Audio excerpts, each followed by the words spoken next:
आज हमारे प्रश्नों की श्रृंखला में पहला प्रश्न है कि उत्तर प्रदेश में सर्वाधिक शिशु लिंगानुपात वाला कौन सा जिला है। ऑप्शन है गाजियाबाद, बलरामपुर, बागपत या फिर महाराजगंज। ये आपको बताना है। तो इसका सही जो आंसर है वो आपका है बी ऑप्शन, बलरामपुर। क्योंकि बलरामपुर का लिंगानुपात जो है वो 950 है। संत कबीर सॉरी और बहराइच का जो लिंगानुपात है, अगर हम सर्वाधिक शिशु लिंगानुपात वाले जिलों की बात करें तो सबसे ज्यादा लिंगानुपात बलरामपुर का 950 है, संत कबीर नगर का 942 है और बहराइच और सिद्धार्थ नगर इन दोनों का लिंगानुपात जो है वो 935 है। और यही जो है उत्तर प्रदेश के सबसे ज्यादा शिशु लिंगानुपात वाले जिले। अगला प्रश्न है, निम्नलिखित में से सर्वाधिक और न्यूनतम जनसंख्या वाले जिले कौन से हैं? ठाणे और महोबा, ठाणे और दिवंगन घाटी या दिबांग घाटी, सी ऑप्शन पूर्वी दिल्ली या अंजाब, और या उपरोक्त में से कोई नहीं। तो जो इसका सही जो आंसर है वो आपका है B option. B option Maharashtra का ठाणे और अरुणाचल प्रदेश का दिबांग घाटी जो है वो सबसे न्यूनतम जनसंख्या वाले जिले। अगला प्रश्न है, लिथियम त्रिकोण में कौन से देश शामिल हैं?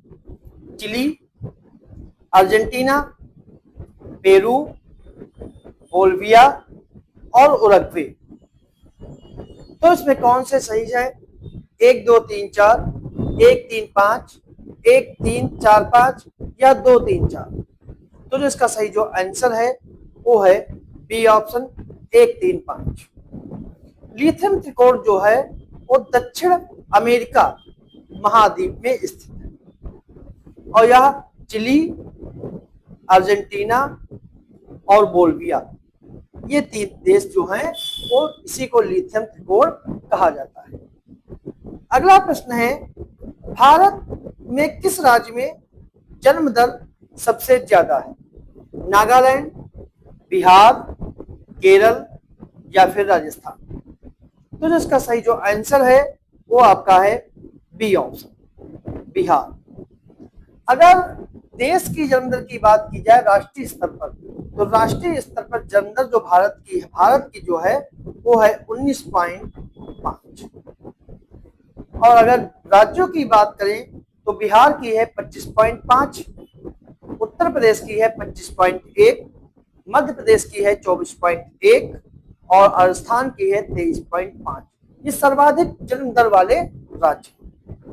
अगला प्रश्न है, जनगणना 2011 के अनुसार 0 से 6 आयु वर्ग के न्यूनतम लिंगानुपात वाले 2 राज्य हैं, पंजाब और केरल, हरियाणा और पंजाब, उत्तर प्रदेश और राजस्थान या उपरोक्त में से कोई नहीं। तो इसका सही जो आंसर है वो आपका है बी ऑप्शन, हरियाणा और पंजाब। हरियाणा का लिंगानुपात जो है वो है 0 से 6 आयु में 834, पंजाब का है 846, जम्मू कश्मीर का है 862, राजस्थान का है 888 और उत्तराखंड और गुजरात का जो मिला के है वो 890 है। अगला प्रश्न है, जनगणना 2011 के संदर्भ में न्यूनतम दशकीय वृद्धि वाला जिला है? बलरामपुर, बागपत, फतेहपुर या फिर बहराइच। तो जो इसका सही जो आंसर है वो आपका है बी ऑप्शन, बागपत। न्यूनतम दशकीय वृद्धि वाले जो जिले हैं वो नंबर 1 पर बागपत है जिसकी वृद्धि दर जो है 11.9% है, फतेहपुर 14.1% है, बलरामपुर की 27.22% है और बहराइच की 29.3% है। तो सही आंसर जो है वो बी ऑप्शन है। अगला प्रश्न है, जनगणना 2011 के अनुसार 0 से 6 आयु के वर्ग में न्यूनतम लिंगानुपात वाला राज्य कौन सा है? उत्तराखंड, राजस्थान, पंजाब या फिर गुजरात? तो जो इसका सही जो आंसर है वो आपका है सी ऑप्शन, पंजाब। क्योंकि पंजाब का लिंगानुपात 846 है, राजस्थान का लिंगानुपात 888 है, उत्तराखंड का लिंगानुपात 890 है और गुजरात का लिंगानुपात भी 890। अगला प्रश्न है, निम्नलिखित में से कौन सा एक लखनऊ में स्थित नहीं है? केंद्रीय उपोष्ण बागवानी संस्थान, इंडियन टेक्नोलॉजिकल रिसर्च सेंटर, राष्ट्रीय चीनी अनुसंधान संस्थान या राष्ट्रीय गन्ना अनुसंधान संस्थान? तो इसका सही जो आंसर है वो आपका है सी ऑप्शन, राष्ट्रीय चीनी अनुसंधान संस्थान। क्योंकि राष्ट्रीय चीनी अनुसंधान संस्थान जो है वो आपका कानपुर में स्थित है। ये स्थित जो है वो कानपुर में है। ठीक है, ये कानपुर में है ना कि लखनऊ में, और बाकी जो तीनों हैं वो लखनऊ में स्थित है। अगला प्रश्न है, 2011 की जनगणना के अनुसार उत्तर प्रदेश का कौन सा जिला सबसे कम अनुसूचित जनजाति आबादी वाला जिला है? ऑप्शन है सीतापुर, बागपत, कन्नौज या फिर सोनभद्र।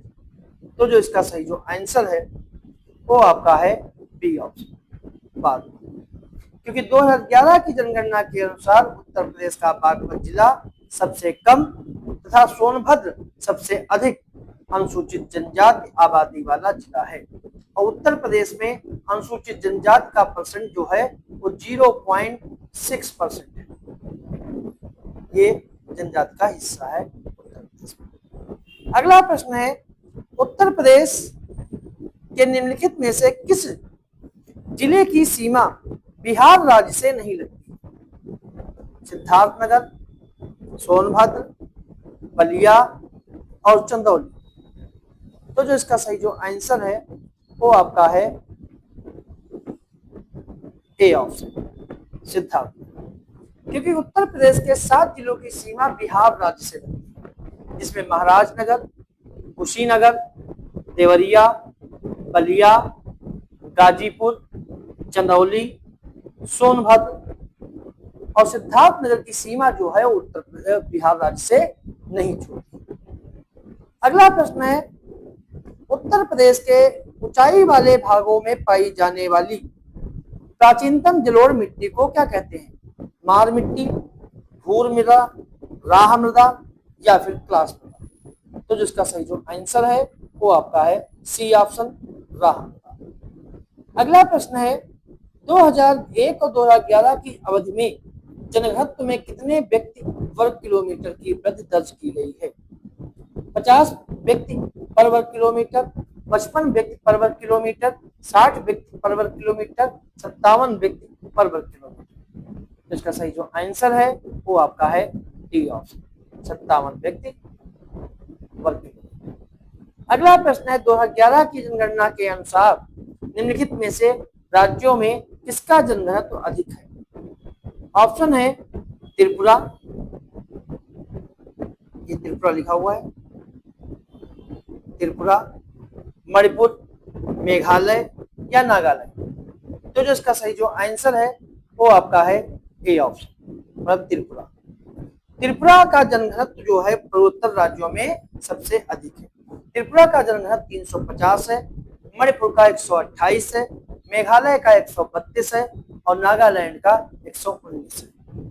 अगला प्रश्न है, उत्तर प्रदेश का निम्नलिखित में से कौन सा जिला बांसुरी उद्योग के लिए प्रसिद्ध है? मेरठ, प्रतापगढ़, मुरादाबाद या फिर पीलीभीत? तो जो इसका सही जो आंसर है वो आपका है डी ऑप्शन, पीलीभीत। पीलीभीत जो है वो बांसुरी उद्योग के लिए प्रसिद्ध है। अगला प्रश्न है,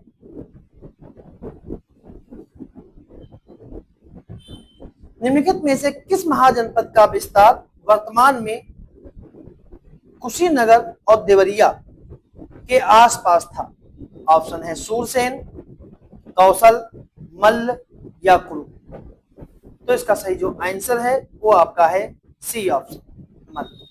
क्योंकि भारत में 16 महाजनपदों में से 8 जो है महाजनपद उत्तर प्रदेश में थे, जिसमें मल्ल महाजनपद का विस्तार वर्तमान में कुशीनगर और देवरिया के आसपास था। अगला प्रश्न है, सूची 1 और सूची 2 को सुमेलित करना है। सूची 1 में साहित्यकार है और सूची 2 में रचना है। कि केशव दास ने कौन सी पुस्तक लिखी, लल्लू लाल ने कौन सी लिखी, मैथिली शरण ने कौन सी लिखी, जयशंकर प्रसाद ने कौन सी लिखी। तो इसका सही जो आंसर है केशव दास ने रामचंद्रिका लिखी,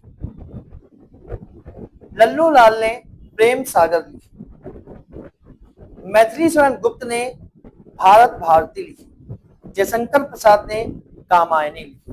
तो सही आंसर जो है वो सी ऑप्शन है, सी ऑप्शन जो है तो इसका सही। अगला प्रश्न है, निम्नलिखित में से युग्मों पर विचार करें। उत्सव है या महोत्सव है और ये किस जिले से संबंधित है। राम बारात उत्सव आगरा, कपिल उत्सव फिरोजाबाद, सोन महोत्सव सोनभद्र, सरधना महोत्सव मथुरा। तो इसमें कितने युग्म सही हैं? 2 और 4, 1 और 3, 1 और 2 या 3 4। तो जो इसका सही जो आंसर है वो आपका है ए ऑप्शन, 2 और 4, 2 और 4 ये सही है। क्योंकि राम बारात उत्सव जो है सही है, 2 और 4 से कौन सा युग्म, इसमें एक गलत युग्म चयन करना है, इसमें कौन सा युग्म सही नहीं है।